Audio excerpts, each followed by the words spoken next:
পত্রিকার নিউজগুলো যদি খালি দেখি, প্রতিটা দিন আপনারা যা করছেন তার উপরে এসে আবার আওয়ামী লীগের লোকজনকে ছেড়ে দিচ্ছেন। এই সমন্বয়ক এরে কোপায় ওরে কোপায়, এগুলো নিয়ে নিউজও হচ্ছে না। এবং আমি খুব আশ্চর্য হচ্ছি যে এনসিপির পোলাপানগুলো চুপ। তাদের এনসিপির বড় নেতা যারা, তারা বিভিন্ন বিষয় নিয়ে কথা বলে। তাদের সমন্বয়ক মোহাম্মদপুরে একটা ছেলেরে কুপিয়েছে, এই দিন মৎস্য ভবনের সামনে আরেকটা ছেলেরে কুপিয়েছে। এটা নিয়ে নিউজই, ওদের ফেসবুকে একটা পোস্টও করে নেই ওরা। এইভাবে মানে করে তারপরে চলছে। এই ফাঁকে আপনারা আওয়ামী লীগের লোকজনকে সমানে জামিন দিয়ে দিয়ে বের করে দিচ্ছেন। প্রতিদিন দলে দলে মানুষ বের হচ্ছে জেলখানা থেকে, শুনছি। তো আমরা চুপ করে আসছি যে কেন? আপনারা যদি ভালো মনে করেন, আপনাদের যদি সমস্যা না হয়, আওয়ামী লীগ বের হইলে তো জামাতের সমস্যা না। জামাত বাংলাদেশে থাকবে, জামাতটা আপনি সরাইতে পারবেন না। জামাত যেখানে এসছে, আল্লাহ যদি চাই এটা সামনের দিকে যাবে, এবং সেটা মানুষ প্রমাণ করে দিয়েছে যে বাংলাদেশের মানুষ জামাতকে পছন্দ করে, তাদেরকেই বিশ্বাস করে, তারা সামনেই যাবে।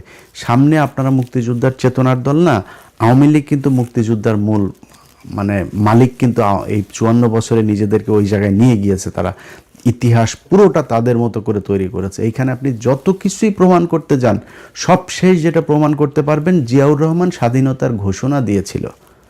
তো জিয়াউর রহমান স্বাধীনতার ঘোষণা, সেই ইতিহাস তো শেখ মুজিব হলো স্বাধীনতার স্থপতি, পিতা। তা আপনি সেখানে শিশু, আপনি সেই পিতার শিশু হয়ে আপনি তো রাস্তায় থাকতে পারবেন না। সো আওয়ামী লীগ থাকবে যদি আপনি স্বাধীনতার চেতনাধারী হইতে চান, আর জামাত থাকবে। সো আপনাকে ডিসাইড করতে হবে আপনি থাকবেন না আওয়ামী লীগ থাকবে। যদি আওয়ামী লীগের নিয়ে আসেন, এটা জামাতের কোনো সমস্যা নাই। আমি আজ থেকে সেই 6 মাস আগে জামাতের আমিরের সাথে আমার এখানে দেখা হয়, আমি বলেছিলাম যে ভাই, আমি আপনার একটা বেয়াদবি না নিলে একটা রিকোয়েস্ট করবো। হ্যাঁ, কি?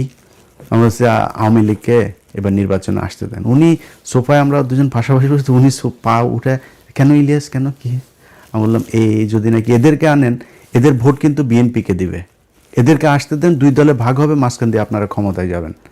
তো এটা হবে সামনে 5 বছর পরে, আনতে আসতে দেন। যা আওয়ামী লীগ, আমরা চাই আওয়ামী লীগ ক্ষমতা এই নির্বাচনে আসুক। আওয়ামী লীগ নির্বাচনে 10 বছর পরে আইসা মানুষ সেই 1971 সাল 74 সালে নাই। এখন সব ইউটিউবে, ফেসবুকে সব ডকুমেন্টস, এভিডেন্স, একদম ভিজুয়াল মিডিয়াতে প্রমাণ আছে। এগুলো মানুষ দেখেছে, মানুষ সেই আই উইটনেস সবাই। তারা জানে, তারা নৌকায় যায় ভোট দিবে, এটা মনে করার কারণ। এবার যে ভোট আপনারা যা পেয়েছেন, চুরি না করে যেটা পেয়েছেন, এটা আপনারা আওয়ামী লীগ সব মিলায় সেটা। আর আপনারা কতটুক পেয়েছেন ভোট জানেন? আপনারা 20% আসন পেয়েছেন। কেন বললাম? কারণ 20% না ভোট না, ওই 20% না ভোট আপনার, আর হা ভোটের 80% পুরোটা দাঁড়িপাল্লার ভোট ছিল।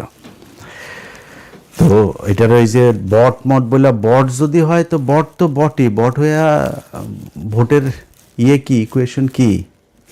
ভোট যে সারা দেশের ভোটের পার্সেন্টেজ করে কি হয়েছে, 37% ভোট পেয়েছে জামাত ইসলাম।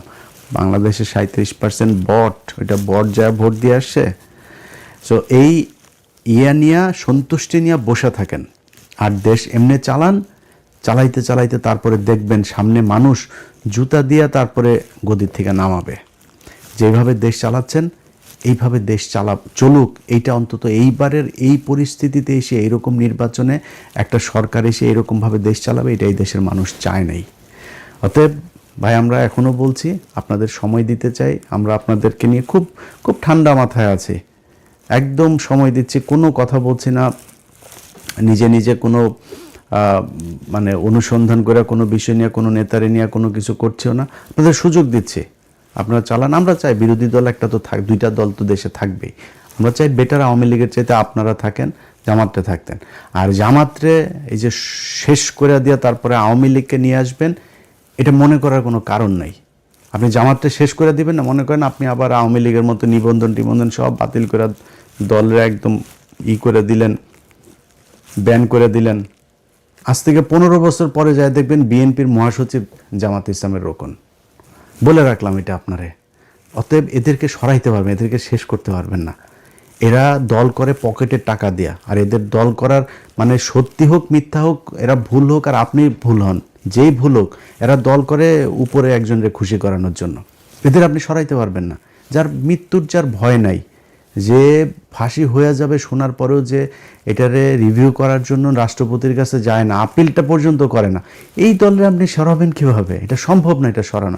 আমি জামাত ইসলাম করি না ভাই, তারপরেও আমি তাদের যেই পলিসি, তাদের যেই মানে চিন্তা ভাবনা, তাদের আদর্শ, এগুলোর সম্মান না করে কিছু করার নাই। আপনি এটার বিরুদ্ধে যাইতে পারবেন না। আজকে বাংলাদেশের যেসব নারীরা পর্দা করে না, সেই নারীরাও আজকে জামাত ইসলামের পক্ষে কথা বলে, জামাত ইসলামের ভোট চায়, ওপেনে তারা মিছিলে যোগ দেয়। এটাই বাংলাদেশ, এটাই দাঁড়িপাল্লার মানে বিজয়। আপনি নির্বাচনে চুরি করে আজকে নির্বাচিত হয়ে তারপরে দেশ চালাচ্ছেন, এই জন্য বিশাল আকারে নিজেরা কিছু মনে করেন, এটা মনে করেন না। আল্লাহ হাফেজ।